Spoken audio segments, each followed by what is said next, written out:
what do I love?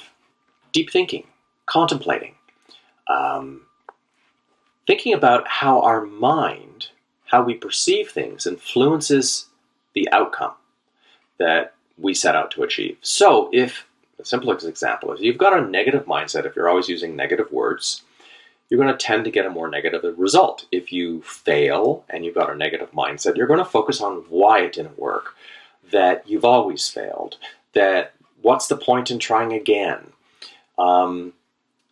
That is something, for example, that meditation can help with, because you can discern the mind that observes, and that's the meditation mind, and then the reactive mind, which is the fidgeting or all the thoughts coming in. Because if you notice your thoughts, who's doing the noticing? And once you can sort of get into that state of mind on a regular basis, where you can stop and reflect through journaling or through deep thinking and making notes on your perceptions and asking yourselves the deeper questions like, okay, I'm not getting what I want in this area of my life, or I seem to be procrastinating on these particular tasks. Why is that? Well, are you not clear on your why and your deeper purpose? And admittedly, I think my why has evolved, and I'm going to be asking myself some deeper questions about that. But, I wrote a book, my very first book. Yay, I'm so excited! Back in actually 2005, and I called it Flex Your Mind. This has been something I've been fascinated by for such a long time. How do we think? How does our thinking affect our perceptions?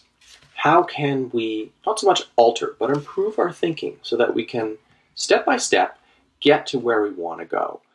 So that our thinking, as it improves, becomes second nature. This morning I was doing a very long deep dive into what are my current problems, and then looking at them again, making a video of myself, telling myself what my problems are, breaking them down, trying to figure out what are the biggest problems, from biggest to smallest.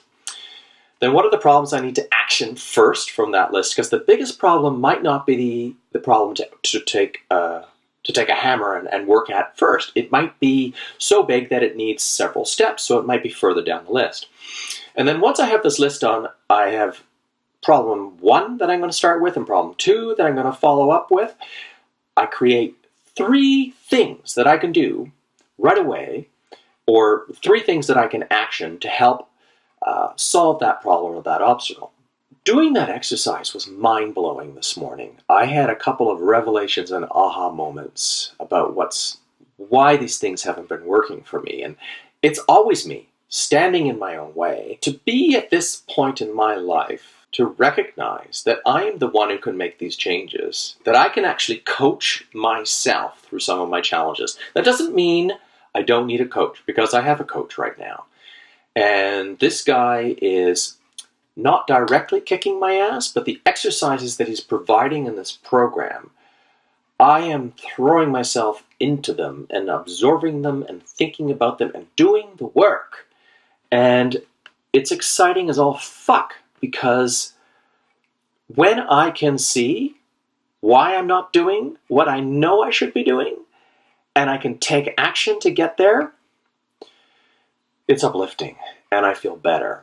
And I know it's one more step closer to making a particular action that has been hard for me a little bit easier. And the more I can keep moving in that direction, the easier things can become, and the easier I can reach the next goal. This is the approach that I'm taking with my group coaching program that I'm running starting in the middle of July. Very small group of people, but we're going to go deep into each person's obstacles and challenges. So that instead of just, following some program, following some workout routine, so what? So what? Any fuck can do that. Anyone can buy a book and read about a program that they can do. Anyone can go buy a diet or just look up shit on, the internet.